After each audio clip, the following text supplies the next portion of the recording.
നമസ്കാരം ഗൈസ്. ഞാൻ ഈ പറയുന്ന കാര്യം പല പെൺകുട്ടികൾക്കും ചിലപ്പോൾ റിലേറ്റ് ചെയ്യാൻ പറ്റുന്നൊരു കാര്യമായിരിക്കും. അതായത് ഇപ്പോൾ ഒരു തിരക്കേറിയ ഒരു ബസ്സിലോ ട്രെയിനിലോ യാത്ര ചെയ്യുന്നു എന്ന് വിചാരിക്കുക. അപ്പോൾ അവിടെ ഈ പറയുന്ന പോലെ തിരക്കും കാര്യങ്ങളൊക്കെ ഉണ്ട്. അവരിങ്ങനെ യാത്ര ചെയ്യുന്നു. പെട്ടെന്ന് ഒരു കൈ വന്ന് അവരുടെ വേണ്ടാത്തടുത്ത് വന്ന് പിടിക്കുക, മുട്ടുക, അങ്ങനെയുള്ള എന്തെങ്കിലും കാര്യങ്ങളൊക്കെ ചെയ്യുക. ഇത് ചെയ്യുമ്പോൾ പല പെൺകുട്ടികൾക്കും, അല്ലെങ്കിൽ ഈ സംഭവം ഉണ്ടാവുമ്പോൾ പല പെൺകുട്ടികൾക്കും അത് വളരെ വലിയ പ്രശ്നം തന്നെയാണ്. പെൺകുട്ടികൾക്ക് മാത്രമല്ല, ആൺകുട്ടികൾക്കും അത് വലിയൊരു പ്രശ്നം തന്നെയാണ്. ചില പെൺകുട്ടികളാണെങ്കിൽ പ്രതികരിക്കാതെ ഭയങ്കരമായി സ്റ്റക്കായി പോകുന്നൊരവസ്ഥയും, ചില പെൺകുട്ടികളാണെങ്കിൽ ഭയങ്കരമായിട്ട് പ്രതികരിക്കും. ഇന്നത്തെ വീഡിയോയിൽ നമ്മൾ സംസാരിക്കാൻ പോകുന്നത് അങ്ങനെ പ്രതികരിച്ച ഒരു പെൺകുട്ടിയെ പറ്റിയിട്ടാണ്. നമസ്കാരം ഗൈസ്, എല്ലാവർക്കും അർജുൻ മട്ടത്തയുടെ മറ്റൊരു എപ്പിസോഡിലേക്ക് സ്വാഗതം. അപ്പോൾ സംഭവം ഇങ്ങനെയാണ്. ധന്യശ്രീ എന്ന് പറയുന്ന ഒരു പെൺകുട്ടി ഒരു ബസ്സിലോ ട്രെയിനിലോ എന്തോ യാത്ര ചെയ്യുകയായിരുന്നു. വലിയ തിരക്കുകളും കാര്യങ്ങളും ഒന്നുമില്ല. അങ്ങനെ യാത്ര ചെയ്തുകൊണ്ടിരിക്കുന്ന സമയത്ത് ഒരു ആൺകുട്ടി ആ ആൺകുട്ടിയുടെ കൈ വന്ന് വേണ്ടാത്തടുത്ത് കയറി പിടിക്കുന്നു. അപ്പോൾ ഇവർ നോക്കുമ്പോൾ ഒരു കൈ വരുന്നുണ്ട്, കൈ കയറി ഇങ്ങനെ പിടിക്കുന്നുണ്ട്. അപ്പോൾ ഇവർക്കാണെങ്കിൽ ഭയങ്കരമായിട്ട് ഇതായിട്ട് ഇവർ നേരെ പ്രതികരിച്ചു. സത്യം പറഞ്ഞാൽ ഇത് വളരെ നല്ലൊരു കാര്യമാണ് ആ പെൺകുട്ടി ചെയ്തത്. അതായത് ആ പെൺകുട്ടി ആ സ്പോട്ടിൽ തന്നെ റിയാക്ട് ചെയ്തു. അങ്ങനെ ആൾക്കാർ റിയാക്ട് ചെയ്തു, ആൾ കൂടി, അങ്ങനെ കുറേ കാര്യങ്ങളൊക്കെ ഉണ്ടായി. ആ ഒരു വീഡിയോ ആ ഒരു പെൺകുട്ടിയുടെ യൂട്യൂബ് ചാനലിൽ ലഭ്യമാണ്. ഞാൻ പറയാൻ വന്നത്, നമ്മുടെ നാട്ടുകളിൽ ഒരുപാട് പെൺകുട്ടികൾക്ക് ഇങ്ങനത്തെ അനുഭവങ്ങൾ ഉണ്ടാവാറുണ്ട്. എന്നാൽ പല പെൺകുട്ടികൾക്കും അവർ തുറന്നു പറയുമ്പോൾ അവരെ തെറ്റായ രീതിയിലാണ് ആ സമൂഹം കാണുന്നത്. ഉദാഹരണം പറയാനാണെങ്കിൽ, കുറച്ച് നാളുകൾക്ക് മുമ്പാണ് ഏഞ്ചൽ ബേബി എന്ന് പറയുന്ന ഇൻഫ്ലുവൻസർ അവർ ഈ പറയുന്ന അവർക്ക് നേരെ ഒരു പ്രായമുള്ള ഒരാൾ അവരുടെ വേണ്ടാത്തടുത്ത് നോക്കിയപ്പോൾ അവരത് റിയാക്ട് ചെയ്തപ്പോൾ പല ആൾക്കാരും വന്നിട്ട് അവരെ കുറ്റം പറയുകയായിരുന്നു ചെയ്തത്. ഇതിനു മുമ്പ് മസ്താനി സവാദ് ഇഷ്യൂവിനെ പറ്റിയും എല്ലാവർക്കും അറിയാവുന്നതാണ്. സത്യത്തിൽ ഇങ്ങനെ എന്തുകൊണ്ടാണ് സംഭവിക്കുന്നതെന്നാണ് നിങ്ങളുടെ ഒരു അഭിപ്രായം? അതായത് എൻ്റെ ഒരു അഭിപ്രായത്തിൽ നമ്മുടെ നാട്ടിലെ ശക്തമായ നിയമങ്ങൾ ഇല്ലാത്തത് തന്നെയാണ്. നിങ്ങളൊരു കാര്യം മനസ്സിലാക്കണം. പെൺകുട്ടികൾ അവർ രാവിലെ ആണെങ്കിലും രാത്രി ആണെങ്കിലും അവർ യാത്ര ചെയ്യുക എന്നുള്ളത് അവരുടെ അവകാശമാണ്.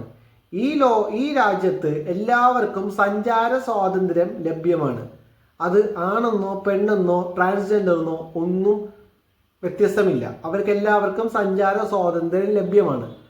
ആ ഒരു സഞ്ചാര സ്വാതന്ത്ര്യം അവർക്ക് ലഭിക്കുക എന്നുള്ളതാണ് ഭരണപക്ഷവും എന്തോ ആയിക്കോട്ടെ നമ്മുടെ ഗവൺമെൻറ്റും സിസ്റ്റവും ചെയ്യേണ്ട കാര്യം. ബേസിക്കലി അത് ഭരണഘടന അവർക്ക് കൊടുക്കുന്ന ഒരു റൈറ്റാണ്. പക്ഷേ സത്യത്തിൽ എത്ര പെൺകുട്ടികൾക്ക് ഈ റൈറ്റ് കിട്ടുന്നുണ്ട് എന്നൊരു ചോദ്യമുണ്ട്. അതായത് ഒരു പെൺകുട്ടി ഇപ്പോൾ അവരിപ്പോൾ യാത്ര ചെയ്യുന്നു. അവർ യാത്ര ചെയ്യുന്നു, അതിനിപ്പോൾ എന്താ? അവർക്ക് നേരെ ഇതുപോലൊരു അക്രമം വന്നു കഴിഞ്ഞാൽ ശക്തമായ നിയമം എടുക്കണം. എന്നാൽ മാത്രമേ ഇത് കുറച്ചെങ്കിലും കുറയുള്ളൂ. നമ്മുടെ നാട്ടിൽ ലൈംഗിക ദാരിദ്ര്യം എന്ന് പറയുന്നത് വളരെ ഭീകരമാണ്. വളരെ ഭീകരം എന്ന് പറഞ്ഞാൽ വളരെ ഭീകരമായ ലൈംഗിക ദാരിദ്ര്യമാണ് നമ്മുടെ രാജ്യത്തുള്ളത്. അതുകൊണ്ട് തന്നെ ഒരുപാട് പെൺകുട്ടികൾക്ക് ഇമാതിരി അവസ്ഥകൾ ഉണ്ടാവാറുണ്ട്.